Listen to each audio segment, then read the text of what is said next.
And it's just basketball. At the end of the day, it's just basketball. Like and subscribe on the way in the door, my people. I hope you all are having a truly, truly fantastic day today.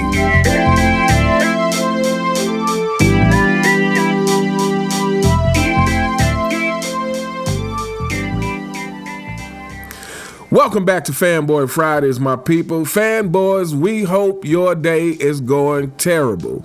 And no doubt, things are getting worse for you guys. I'm sure of it. I'm sure you guys are in panic mode. I'm sure you guys are, uncomfortable on a daily basis because every day is someone coming out either telling some sort of truth about your ridiculous king and or telling truths that disprove some of his ridiculous narratives.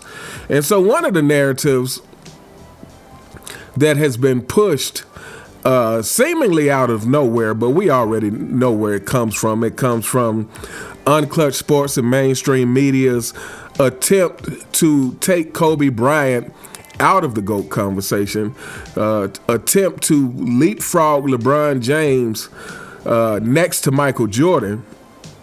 So one of the things that, I've heard in the recent few years is that Kobe was never in the GOAT conversation. That Kobe was never the single greatest player in the league. That LeBron James has been the best player since he came into the league. Things that are completely ridiculous to anybody who was halfway paying attention to the game, but nonetheless, like all things pushed by the mainstream media and Unclutched Sports, it doesn't have to make sense. They just have to say it over and over again and count on non-thinking fans, also known as LeBron James fanboys, to take the bait. But anyway, I was checking out ESPN and they were doing the announcement of the Hall of Fame. The people who made the Hall of Fame, that included Carmelo Anthony, that included Dwight Howard. And they had a segment where they're talking to Mike Krzyzewski. And of course, he was the coach of the Dream Team. And he was talking about, the Dream Team that also became known as the Redeem Team because they had to redeem the failures of LeBron James. And he was talking about how Kobe Bryant was the best player on the team, and not only that, how Kobe Bryant was the greatest player in the league at the time. This is 2008, people. So anyway, without further ado, let's check out this clip. Coach, as you look at this, Jay and I were talking on the way over, and one of the things that he pointed out that I think is accurate in this situation is you guys changed at that point from being a great collection of players to establishing a culture in USA basketball. What was important about that? Well, Jerry is really the key guy in that. And then the time commitment that the players gave. We were together a long time, and we changed how we prepared. We started international scouts. We added more people. We learned the international game instead of saying we can impose our game on them. And then, we had international officials. And we developed a set of standards where all the guys lived by those standards. And they were the best group of guys. I wish like crazy that Kobe was here because he was really the key guy, I think, because as many great players as we had at that point, he was the greatest. And everyone looked up to him, and he certainly set a great example. All right, LeBron James fanboys, did you guys hear that? He said Kobe was the key guy. He said as many great players as we had, Kobe was the greatest, and the rest of the guys looked up to him. I would argue with the exception of LeBron James, who was harboring undercover jealousy. So the 2008, Kobe averaged 28 points per game that season. I believe he was just coming off a couple of seasons back to back, if I'm not mistaken, where he had averaged 30 plus.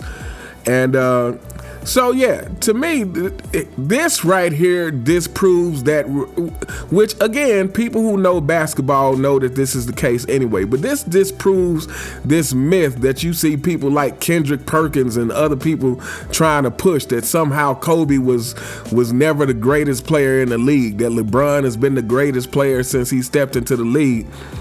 It's completely ridiculous.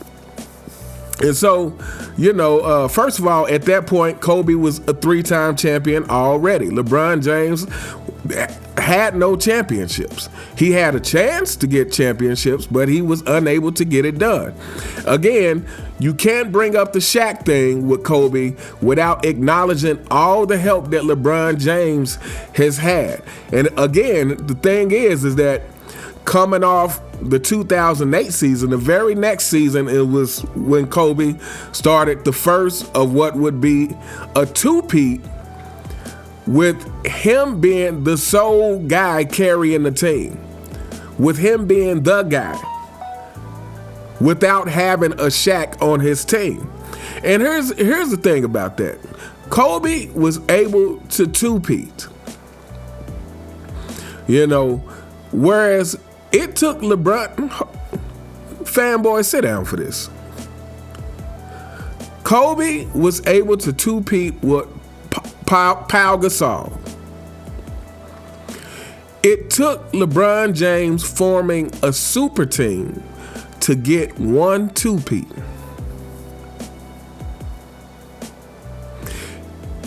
If you want to talk about Kobe playing with Shaq, well then, at the very least, you have to acknowledge that while he was playing with Shaq, they got a three-peat together. They got a three-peat together. But LeBron James, and again, D-Wade, which, really lowered D-Wade in my eyes after hearing this, amongst other things, but hearing the fact that seeing Kobe win in 2010 prompted him to call LeBron James and say, what we gonna do? Prompted him to participate in this forming of a super team. It made me, it changed the way that I looked at D-Wade. But, again, going back to the Kobe and Shaq thing, if you want to try to somehow not give Kobe full credit because he was playing with Shaq, like I said, I believe the first year that they won, Shaq was definitely the guy on the team. But the second and third year, they were equals. The second and third year, they were equals. So Kobe and Shaq got a three-peat. It took LeBron James forming a super team to get a two-peat. After talking all that trash about not one, not two, not three. Again, that's the thing about the mainstream media, is they say all kinds of things about the Miami years. They say LeBron James went down there and he learned how to win. They say,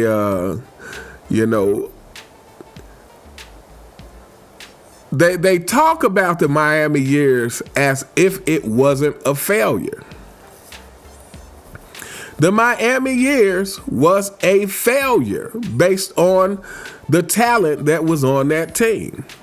The Miami years was a failure based on the fact that I believe with that team, you replace LeBron James with another superstar that has any kind of alpha leadership skills, and that team definitely wins, I would say, at least 4 championships. You put Jordan on that team, let's not talk about how many championships they're going to win. Put Magic on that team. Let's not talk about how many championships they will win. You put Bird on that team. You put Kobe on that team. Because it's a difference in leadership. It's a difference in respect. It's a difference in someone who's not gonna freeze. It's a difference in skill level all the way around. It's a difference in skill level of people who know how to make stuff happen.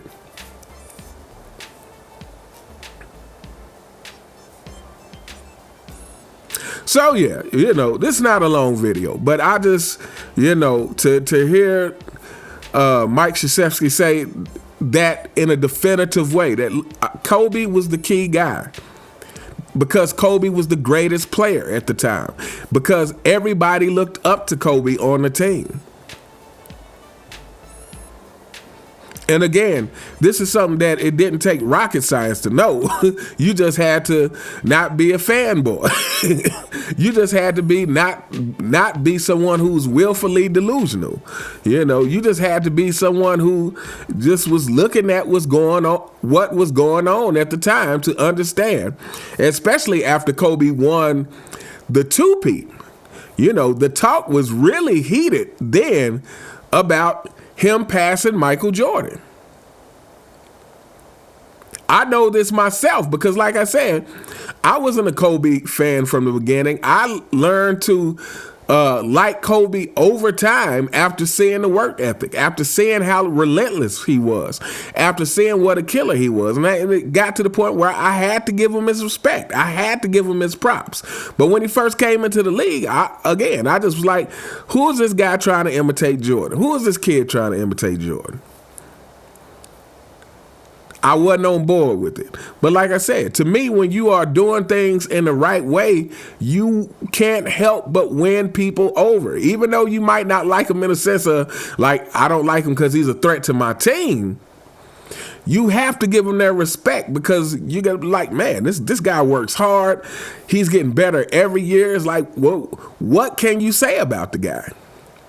And so by the time he got that two-peat, that the talk was really heated. And even me, myself, while I didn't necessarily think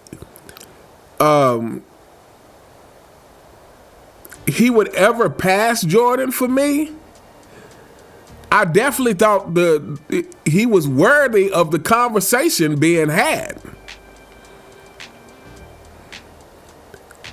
If anybody, like, I definitely thought he'd earned the right to have that conversation. Even though, again, like I said, to me, if you grew up in the 90s watching Michael Jordan play, you still know that Jordan's just on another level. Is Michael Jordan and everybody else for me. But like I said,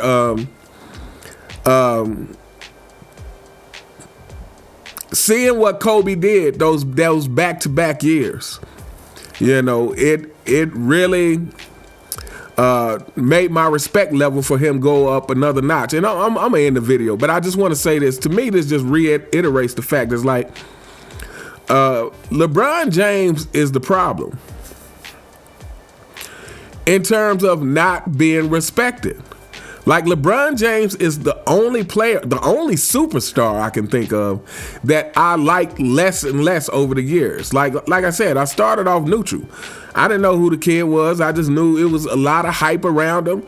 But again, as people who witnessed great basketball, we want to see great basketball. We would love for another player to come along that ignites that same excitement that Michael Jordan ignited through his ferocity on the court, through his competitive nature, through his skills that he had, through his fundamentals, through his attitude on the court. We would love to see that.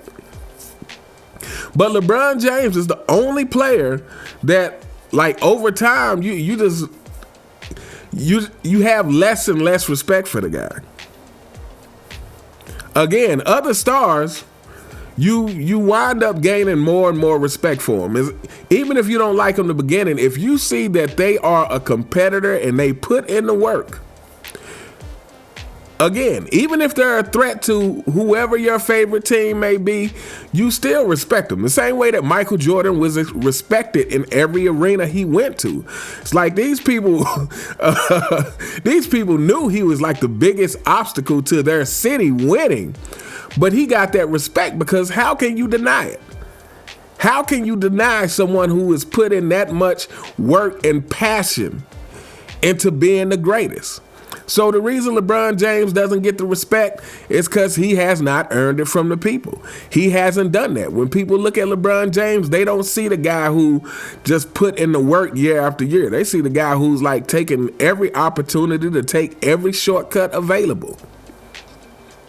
But anyway, we're going to hold up here. Let me know what you guys think in the comments. What did you think of the comments of Mike Krzyzewski saying, look, Kobe was the key guy?